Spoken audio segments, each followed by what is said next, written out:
तो मैं तो यहाँ गोवा आया हूँ मेरे स्वार्थ से, मुझे मोक्ष चाहिए। मेरा आधा काम मैंने कर लिया। आधा काम क्या कर लिया है? मैंने मेरे सब दुख दूर कर लिए। ना मुझे दैहिक दुख है, शरीर का कोई दुख नहीं है, कोई बीमारी नहीं है। ना दैविक दुख है, भगवान का दिया हुआ कोई दुख नहीं है। ना कोई भौतिक दुख है मुझे। तो दैहिक, दैविक, भौतिक, ये तीन तरह के दुखों से मैंने अपने को मुक्त कर लिया। अब मेरा आधा काम बचा। मैं दूसरों को भी इन तीनों दुखों से मुक्त करा दूं तो मेरे स्वर्ग की सीट पक्की है। मुझे लोकसभा की सीट नहीं चाहिए, राज्यसभा की भी नहीं चाहिए। ये लोकसभा राज्यसभा की सीटें तो क्षणिक हैं, 2-4 साल की हैं। मुझे स्वर्ग की सीट चाहिए जो पक्की है, और स्वर्ग जाना है। अब स्वर्ग जाना है तो मुझे आपकी मदद चाहिए। आप क्या मदद करेंगे? जल्दी से आप सब अपने दुखों को दूर कर लीजिए, तो मैं भगवान जी के यहाँ एप्लीकेशन देना चाहता हूँ। मेरे दुख तो दूर हो गए हैं, अब आप अपने दुख दूर कर लीजिए, मेरा काम बन जाएगा। इसलिए मैं गोवा आया हूं। अब आप अपना दुख दूर कैसे करेंगे? आप हमारे योग प्राणायाम की कक्षाओं में आ जाइए, आपके दुख दूर हो जाएंगे। तो जैसे ही आपके दुख दूर होंगे, मेरे स्वर्ग की सीट पक्की है, मैं चला जाऊंगा स्वर्ग, फिर आपकी भी सीट पक्की करा दूंगा। एक बार मैं तो पहुंच जाऊं, फिर जगह बना लूंगा आपके लिए। और आपकी सीट कैसे पक्की होगी? आप किसी दूसरे का दुख दूर करा देना। आप योग प्राणायाम सीख के अपना दुख दूर कर लेना, फिर दूसरों के दुख आप दूर करा देना, तो आपकी भी स्वर्ग की सीट पक्की है। तो मैं स्वर्ग पहुंच गया, आप भी स्वर्ग आ जाना मेरे पीछे पीछे, हम सब वहीं इकट्ठे हो जाएंगे। और सुना है स्वर्ग में कुछ काम नहीं है, दिन रात सब खाली बैठना पड़ता है। तो दिन रात खाली बैठ के क्या करेंगे? वहीं योग प्राणायाम की कक्षाएं लगाएंगे, इंद्र को सिखाएंगे, उसके चेले चपाटों को योग प्राणायाम सिखाएंगे। ये करना है हमको, और इसी के लिए भारत स्वाभिमान का अभियान है। और भारत स्वाभिमान का अभियान इस परंपरा को सार्थक बनाने के लिए है। सर्वे भवन्तु सुखिनः, सर्वे सन्तु निरामया, सर्वे भद्राणि पश्यन्तु मा कश्चित् दुःखभाग् भवेत्। आप योग सीखें, प्राणायाम सीखें, अपने जीवन को निरोगी बनाएं, स्वस्थ बनाएं। ऐसी भावना लेकर मैं आपके पास आया। ईश्वर आपको इसमें जरूर मदद करेगा अगर आप मन में संकल्प लेकर आगे बढ़ेंगे। एक छोटी सी आखिरी बात आपसे और करनी कि योग प्राणायाम सीखकर आप अपने को स्वस्थ बनाएं, निरोगी बनाएं। आयुर्वेद हमारे देश में एक बड़ा पुराना चिकित्सा शास्त्र है जो ये कहता है कि कोई भी व्यक्ति चाहे तो जीवन भर सुखी रह सकता है, निरोगी रह सकता है, रोग मुक्त रह सकता है। तो जीवन भर कोई व्यक्ति निरोगी रहे, सुखी रहे, निरोगी रहे, सुखी रहे जीवन भर, इसके लिए हमारे देश में चिकित्सा शास्त्र है जिसका नाम है आयुर्वेद। योग और प्राणायाम आयुर्वेद का ही सहयोगी है। तो मैं आप सभी गोवा के नागरिकों को आयुर्वेद चिकित्सा शास्त्र के 2-3 सूत्र कहना चाहता हूं, जिनको आप अपने जीवन में अपनाएं और हमेशा के लिए आप निरोगी हो जाएं। आयुर्वेद पूरी दुनिया का अकेला चिकित्सा शास्त्र है जो ये कहता है कि किसी भी व्यक्ति को रोगी होने की आवश्यकता ही नहीं है, हर व्यक्ति निरोगी हो सकता है। तो आप बोलेंगे क्या करना है? इसके लिए अपने जीवन में एक बात को ध्यान रखना है कि आपके शरीर में वात, पित्त और कफ, ये 3 तरह के कषाय हैं, इनको संतुलित रखिए तो जीवन में कभी कोई रोग आएगा नहीं। वात, पित्त, कफ, तीनों को अगर आपने संतुलित कर लिया तो आपके जीवन में कभी बीमारी आएगी नहीं, रोग आएगा नहीं। योग प्राणायाम करें वो तो अच्छी बात है, इसके साथ बोनस की बात बता रहा हूं आपको। योग प्राणायाम समझ लीजिए सैलरी है और आयुर्वेद बोनस है। इस बोनस में 2-3 बातें हैं, वो ध्यान रखें। जीवन भर वात, पित्त, कफ आपका संतुलित रहे तो क्या करें इसके लिए? तो आयुर्वेद चिकित्सा शास्त्र में कहा गया कि वात को जिंदगी भर संतुलित रखने के लिए शुद्ध तेल खाएं। जो तेल आप खाते हैं वो शुद्ध खाएं। तेल कौन सा खाते हैं? हो सकता है आप नारियल का तेल खाते हो सकता है मूंगफली का शेंगदाणे का तेल खाते हो सकता है आप तिल का तेल खाते हो सकता है आप सरसों का तेल खाते हो। कोई भी तेल आप खाते हो वो शुद्ध खाएं, जीवन भर वात आपका संतुलित रहेगा शुद्ध तेल खाने से। तो आप बोलेंगे ये शुद्ध तेल और अशुद्ध तेल का क्या अंतर है?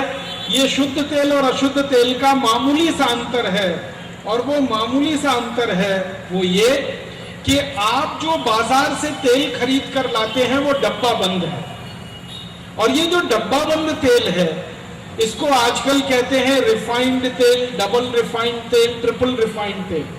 तेल को जब रिफाइन किया जाता है तो उसमें बहुत सारे केमिकल्स मिलाए जाते हैं, और वो केमिकल्स तेल में इकट्ठे होकर जब मिल जाते हैं तो आपके शरीर में वो तेल जब जाता है तो वो तेल कभी भी आपको शुद्धता नहीं देता। रिफाइंड तेल शुद्ध नहीं होता, डबल रिफाइंड तेल और भी ज्यादा शुद्ध नहीं होता। तो आप ये जो रिफाइंड और डबल रिफाइंड तेल खाते हैं ये आप खाना बंद कर दीजिए, शुद्ध तेल खाइए। शुद्ध तेल का मतलब शेंगदाना लेके जाइए और तेल निकालने वाले किसी मशीन में दीजिए, तेल निकालकर जो देगा वो शुद्ध तेल। नारियल लेके जाइए, तेल निकालने वाली मशीन से उसका तेल निकलवाइए, वो तेल खाइए, वो शुद्ध तेल है। तिल लेके जाइए और उसका शुद्ध तेल निकलवाइए, वो खाइए, वो शुद्ध तेल है। ये शुद्ध तेल और रिफाइंड तेल का एक अंतर समझाना चाहता हूं।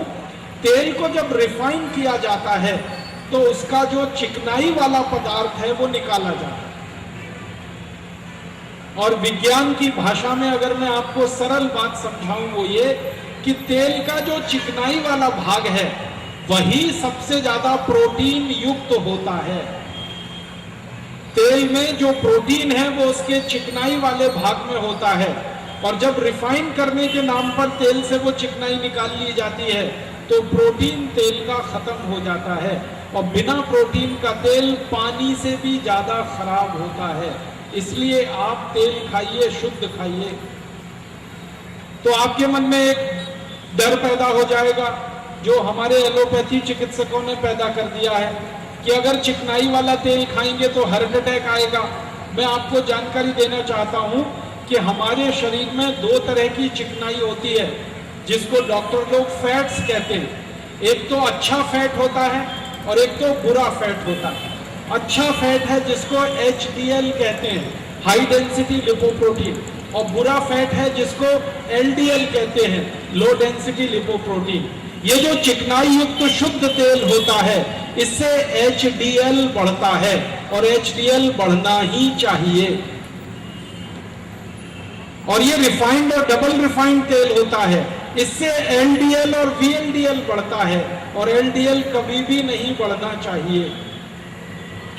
तो आप अगर शुद्ध तेल खाएंगे तो HDL अच्छा रहेगा, और जिनका HDL अच्छा रहता है उनको जिंदगी में कभी हार्ट अटैक नहीं आता, कार्डियक अरेस्ट नहीं होता, ब्रेन हेमरेज नहीं होता, पैरालिसिस नहीं होता, BCO नहीं, 80 बीमारियों से आप बचते हैं अगर HDL आपका ठीक है तो शुद्ध तेल खाइए, HDL अच्छा रहेगा। और शुद्ध तेल आप जानते ही हैं, अपना शेंगदाना ले जाइए, अपना तिल ले जाइए, सरसों ले जाइए, मशीन में निकलवा कर उसको ले आइए। ये एक सूत्र मैंने कहा आयुर्वेद का। दूसरा सूत्र आपसे कहना चाहता हूं कि जिंदगी भर पित्त आपका खराब ना हो इसके लिए देशी गाय का घी खाइए। देशी गाय का घी। देशी गाय और विदेशी गाय दो तरह की गाय होती है हमारे देश में। विदेशी गाय माने जिसके पीठ में कंधा नहीं होता, जिसकी पीठ एकदम सपाट होती है, उस गाय का घी कभी भी मत खाइए। देशी गाय का घी खाइए। देशी गाय जिसकी पीठ में ऐसे करके कंधा निकला रहता है, और जिस गाय की पीठ में कंधा जितना ऊंचा होगा वो गाय उतनी ही अच्छी मानी जाती है। देशी गाय का घी खाइए। पित्त कभी भी खराब नहीं होगा, और पित्त खराब नहीं होगा तो 40 बीमारियां कभी नहीं आएंगी। Acidity, hyper acidity, ulcer, peptic ulcer, ये सब बीमारियां पित्त की खराबी से आती हैं। पित्त को व्यवस्थित रखिए, 40 बीमारियों से बचे रहेंगे। शुद्ध गाय का घी खाइए। आप बोलेंगे जी भैंस का घी खाएं तो, मशी का घी खाएं तो मत खाइए, नहीं तो मशी जैसे ही हो जाएंगे। हमारे आयुर्वेद में कहा गया है मशी का घी सिर्फ वही लोग खा सकते हैं जो पहलवानी करते हैं, दंड बैठक लगाते हैं, जो बहुत मेहनत करते हैं शरीर से, वो लोग भैंस का घी खा सकते हैं। और एक खराब बीमारी होती है आयुर्वेद में जिसको कहते हैं भस्मक रोग। भस्मक रोग में क्या होता है, व्यक्ति को भूख बहुत ज्यादा लगती है, अभी 15-20 रोटी खाएगा, आधा घंटे में और 15-20 रोटी खा जाएगा, ऐसा रोग भस्मक रोग। उस रोग के व्यक्ति को मशी का घी खाना चाहिए, पहलवानी करने वालों को मशी का घी खाना चाहिए, बाकी सब लोगों को गाय का घी ही खाना चाहिए। तो गाय का घी खाइए, पित्त आपका ठीक रहेगा, 40 रोगों से बच जाएंगे। और तीसरा और आखिरी सूत्र है आयुर्वेद का, कफ के रोगों से बचना है अगर जिंदगी भर, तो चीनी कभी भी मत खाइए, गुड़ खाइए। ये जो चीनी है ना, शुगर, ये कफ को विकृत करने वाली सबसे खतरनाक चीज है जो आपके घर में है। चीनी खाते ही कफ की विकृति शुरू होती है और कफ की विकृति से 28 रोग आते हैं।